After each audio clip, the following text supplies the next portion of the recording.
अस्सलाम वालेकुम students, how are you? Hope all of you are doing well. जैसा कि आपको पता है कि समर वेकेशन से पहले हमने पेज नंबर 20 तक कर लिया था, तो आज हम स्टार्ट करते हैं पेज नंबर 21 पे। सबसे पहले हमारे पास है एक्सरसाइज 1F। एक्सरसाइज 1F में क्वेश्चन नंबर 1 हमारे पास है find the quotient and remainder of the following, also check your answer. आपने क्या करना है, क्वोशिएंट और रिमाइंडर निकालना है इन क्वेश्चंस का और अपने आंसर को चेक भी करना है। तो ये निकालने के लिए हमें सबसे पहले पता होना चाहिए कि क्वोशिएंट क्या है और रिमाइंडर क्या है। तो सबसे पहले उन्हें समझ लेते हैं। हम क्वोशिएंट और रिमाइंडर को एक एग्जाम्पल से समझ लेते हैं। पेज नंबर 18 पे हमारे पास एग्जाम्पल है कि 75 जो डिवाइड हो रहा है इसे हम डिवाइडेंड कहेंगे, और ये 8 जो इसे डिवाइड कर रहा है वो इसका डिवाइजर कहलाएगा। और जब हमारे पास इसका डिवाइड करने पे इसका आंसर आएगा वो क्वोशिएंट कहलाएगा, और डिवाइड करने के बाद जो नंबर हमारे पास बच जाएगा उसे हम रिमाइंडर कहेंगे। तो उन्होंने हमें एक्सरसाइज 1F में क्वोशिएंट और रिमाइंडर का कहा है, वही हमने निकालना है। एक्सरसाइज 1F का क्वेश्चन नंबर 1 है हमारे पास 3504 डिवाइडेड बाय 2। 3504 को हमने कितने पार्ट्स में डिवाइड करना है? 2 पार्ट्स में। तो ये देख लेते हैं। सबसे पहले क्या है 3। अब देखते हैं 2 के टेबल में 3 आता है कि नहीं। साइड पे हमने रफ में 2 का टेबल लिख लिया था कि आपको करने में आसानी हो। अब देखिए 2 के टेबल में 3 आता है कि नहीं। 2 के टेबल में या तो 2 आता है या 4, 3 इनके दरमियान में आ रहा है। तो अब इनमें से हम कौन सा लिखेंगे? हम छोटे वाला लिखेंगे। या तो एग्जैक्ट वो लिखना है या उससे छोटा, बड़ा नहीं लिखना। 4 तो बड़ा है, 3 से वो नहीं आएगा, 2 ही आएगा। तो हम लिखेंगे 2 1 जार 2। जब इसको इसमें से माइनस किया तो हमारे पास क्या आंसर आया? 3 से 2 माइनस हुआ तो हमारे पास आया 1।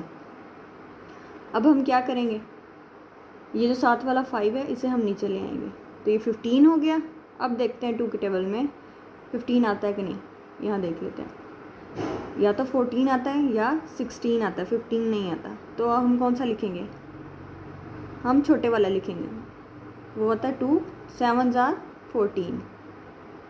14 लिख लिया। फिर से माइनस किया तो 5 में से 4 माइनस हुए 1, और 1 में से 1 माइनस हुए तो 0। तो ये 1 आ जाएगा। अब क्या करेंगे, ये वाला 0 हम नीचे ले आएंगे। अब फिर से देखते हैं 2 के टेबल में 2 5 जार 10 होता है, एग्जैक्ट 10 आ गया, वो हमने लिख दिया। अब फिर से माइनस किया तो 0 आ गया। अब ये सिर्फ 4 रह गया, इसे हम नीचे ले आए। फिर से 2 2 जार 4 और सब्ट्रैक्ट किया, हमारे पास आंसर क्या आ गया? 0। अब इसमें ये जो हमारे पास आंसर आया 1752 ये क्वोशिएंट है, और ये जो हमारे पास बच गया सारा डिवाइड करने के बाद ये हमारा रिमाइंडर है। उन्होंने कहा है आप क्वोशिएंट रिमाइंडर निकालें और आल्सो चेक योर आंसर, और अपना आंसर चेक भी करें। अब इस इक्वेशन की हेल्प से हम क्वेश्चन को चेक करेंगे। डिवाइडेंड का आपको पता है, डिवाइडेंड क्या होता है? जो डिवाइड हो रहा हो इज इक्वल टू क्वोशिएंट क्या होता है? जो आंसर हो, डिवाइजर जो डिवाइड कर रहा हो, और प्लस रिमाइंडर जो बच जाए। इस इक्वेशन को यूज़ करके हम इसका आंसर चेक करेंगे। इस क्वेश्चन में इस इक्वेशन की हेल्प से हम चेक करेंगे कि हमारा ये जो क्वेश्चन है वो ठीक है या नहीं है। अब इस क्वेश्चन का डिवाइडेंड कौन सा है? डिवाइडेंड का मतलब होता है वो जो डिवाइड हो रहा, और वो है 3504। इसकी जगह हमने वो लिख दिया। फिर है इज इक्वल क्वोशिएंट। क्वोशिएंट का मतलब होता है आंसर, जो है 1752 वो हमने लिख दिया। मल्टीप्लाई बाय डिवाइज़र, डिवाइज़र का मतलब जो डिवाइड कर रहा, 2 प्लस रिमाइंडर। रिमाइंडर हमारे पास इस क्वेश्चन का क्या है? 0। 1752 को मल्टीप्लाई करेंगे 2 से तो हमारे पास आंसर आएगा 3504। उसमें ऐड करेंगे रिमाइंडर तो हमारे पास वही आंसर आ जाएगा। वो है पार्ट बी, वो हमने इस तरह सॉल्व कर लिया। ये भी इसी तरह करना है। फिर उसका क्वोशिएंट और रिमाइंडर निकाल लिया। फिर चेक करने के लिए हमने इस इक्वेशन में पुट करना है। पुट करने के बाद हमारे पास यही आंसर आएगा। अगर यही आंसर आया तो इसका मतलब हमारा ये क्वेश्चन ठीक है। एक्सरसाइज 1F का पार्ट ए और बी मैंने कर दिया। इसके अलावा पार्ट सी डी ई और एफ आपने खुद करना है। इसके बाद क्वेश्चन नंबर 2 है फिल इन द ब्लैंक्स। आपने इन ब्लैंक्स को फिल करना है। सबसे पहले है 25 डिवाइडेड बाय 1। अगर हम 25 को एक ही पार्ट में डिवाइड करें तो आंसर क्या आएगा?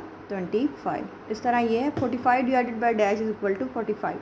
45 को हम कितने पार्ट्स में डिवाइड करें कि आंसर आया 45? तो वो है 1। 45 को 1 पार्ट में डिवाइड करें तभी तो आंसर आएगा हमारे पास 45। इसके अलावा ये बाकी ब्लैंक्स हैं, ये भी इसी तरह आपने सॉल्व करनी है। और ये सारे क्वेश्चन जो मैंने करवा दिए हैं उन्हीं देखकर आपने बाकी क्वेश्चंस भी करने हैं। ये क्वेश्चन जो बाकी रह गए हैं वो आपने करके मुझे सेंड करने हैं।